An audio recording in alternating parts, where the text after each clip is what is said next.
Hey everybody, this is Darren Van Dam and you are watching Flick Connection, the show that helps you get more out of movies, and today I'm going to be telling you about some of the most amazing movies currently included with Prime Video that you have probably missed.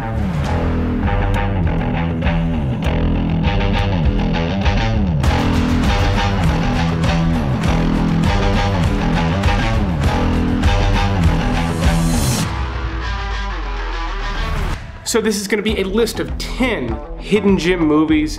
The top 5 on this list are killer. They're some of my favorite movies of all time, especially some of my favorite lesser known movies. So let's start all the way back at number 10 with a little movie that I recommend for any musician, even people who just dabble casually. I recommend checking out Frank. This is a movie about a band where Michael Fassbender plays the lead singer who wears this giant bobblehead style mask all the time. Yes, even in the shower. It's funny stuff, but this movie has a ton of heart. Like I said, I recommend it for musicians because it's very much about trying to sort of write songs and discover yourself as a creative person. So even if you're not a musician, you just are a creative type, I think you're gonna like a lot of things about this movie. Like I said, a lot of heart to it. It's got a good story. It's your typical sort of slower paced indie flick, but Domhnall Gleeson is fantastic here.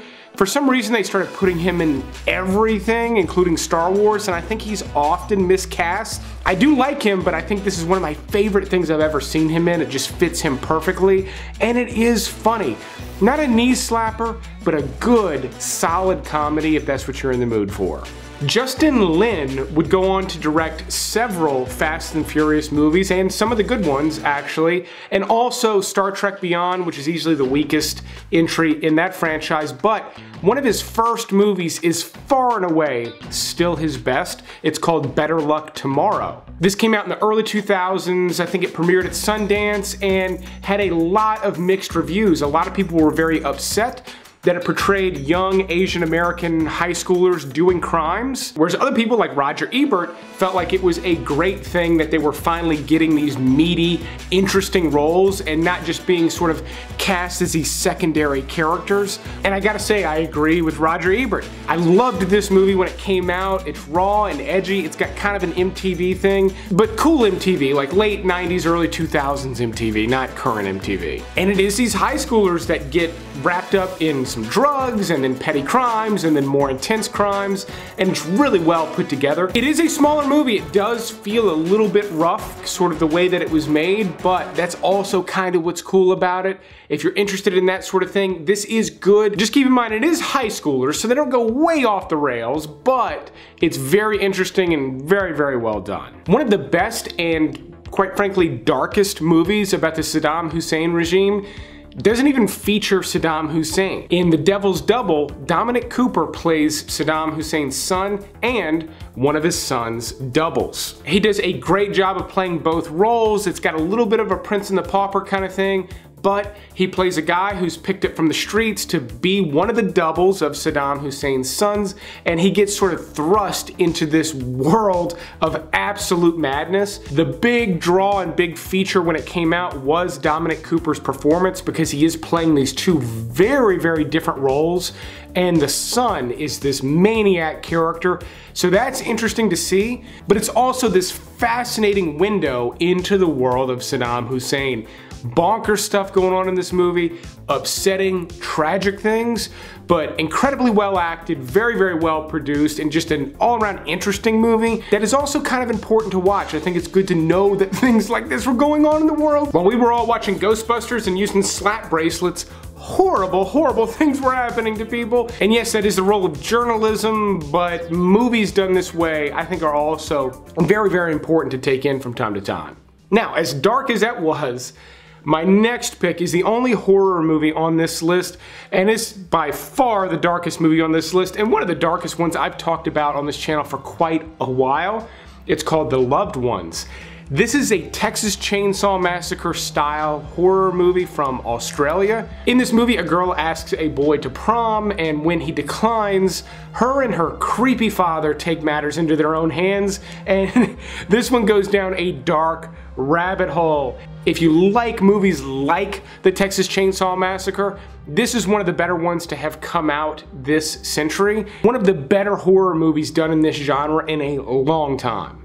The only documentary on this list also happens to be one of my favorites of all time. It stars Arnold Schwarzenegger and Lou Ferrigno going head to head in Pumpin' Iron. In this movie, Arnold Schwarzenegger is going for his 6th Mr. Olympia win. Meanwhile, a big fan of his, Lou Ferrigno, is going for his first. The thing that makes this such a classic documentary and so good is it's got kind of a Rocky thing going on where you see Arnold Schwarzenegger, who's already a big star and already this massive champion who has won Mr. Olympia 5 times, working out in Gold's Gym, has all the best equipment, and it really features and follows him really well. As a longtime fan of his, it's just interesting to see this part of his career. But then you also see Lou Ferrigno working out in this dirty, dark gym, trying to grunt through and beat Arnold Schwarzenegger. There's a good versus evil thing that sort of goes on in it as well.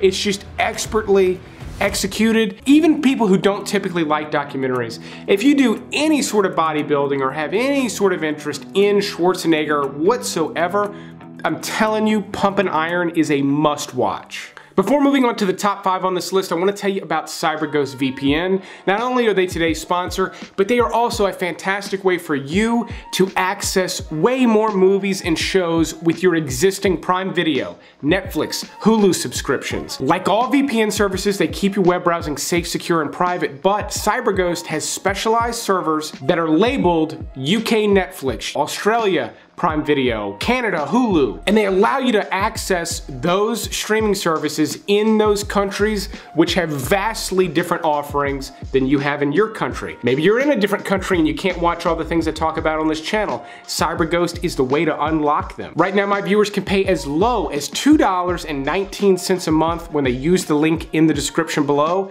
CyberGhost is super easy to use, and they have a 45-day money-back guarantee, so there's virtually no risk. They also have great 24/7 customer support to help you get it set up on as many devices as you want. Speaking of devices, you can use it on up to 7 at the same time, and it's all the different types of devices you use. So go to the link in the description, pay as low as $2.19 a month to unlock way more movies and shows than you have access to now. I cannot recommend it enough, but let's go ahead and move on with the rest of this list. Now, you may not know that director Wes Anderson actually went to film school with Owen Wilson and Luke Wilson, and that they made a short film together called Bottle Rocket. They would later turn that short into his first feature film, which also happens to be my number 5 pick. Bottle Rocket is a very funny movie, especially for anyone who's a fan of any of Wes Anderson's other movies. However, it's the lightest on the Wes Anderson elements, which I find kind of interesting. This one plays a little bit more like your standard movie, but you see touches of Wes Anderson's style coming through. On top of that, it's just a funny movie about some half-witted guys trying to pull off a half-baked heist. Funny stuff, but also it's got that dry Wes Anderson sense of humor. It's also one of the first feature films that the Wilson brothers ever did, and it's exceptional when you take all of that into consideration. Now, all of those guys have made so many better films since then, but for this to have come out before any of these guys were known, this movie is exceptional. It's very funny. I don't necessarily recommend this for everybody, but if you've ever loved anything Wes Anderson's done, I think this is gonna be a good pick for you. Now, I've been on a South Korean gangster flick lately, and honestly, over the past 10 years or so, South Korea has been making better crime movies than I think anything coming out here in the US, and one of my favorites has been The Outlaws. Now, unlike Netflix, Prime Video does not have good dubbing. In fact, a lot of their foreign movies have no dubbing, so you will have to watch this one with subtitles, but it is a very, very good movie. One of the things that makes this one stand out amongst all the ones I've been watching is there's quite a bit of humor in it. I would not quite call this a comedy. In fact, the villains in this movie bring a darkness to it that I did not see coming. I mean, there's some brutal stuff in this movie, as well as just some shocking, surprising moments.